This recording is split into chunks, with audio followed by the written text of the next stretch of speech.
Every year, without fail, Jamaica stops. Not because the government says so, not because of a law, but because something deep in the soul of this island demands it.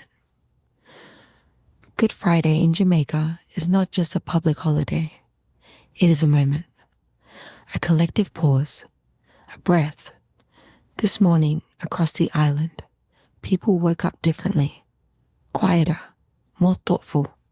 In central Kingston, brothers from a missionary order walked through the streets reenacting the final moments before the crucifixion of Jesus Christ.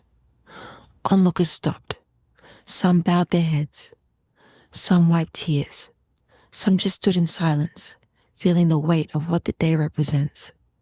Jamaica is a loud island, full of music, full of life, full of energy. But on Good Friday, something shifts. The dance hall goes quiet. The street corners empty. And for one day, this beautiful, chaotic, resilient island takes a moment to remember what it believes in.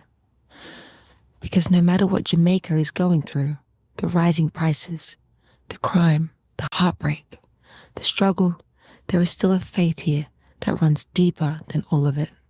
A faith that says after the darkest Friday comes the brightest Sunday. And for Jamaica, right now, that Sunday can't come soon enough.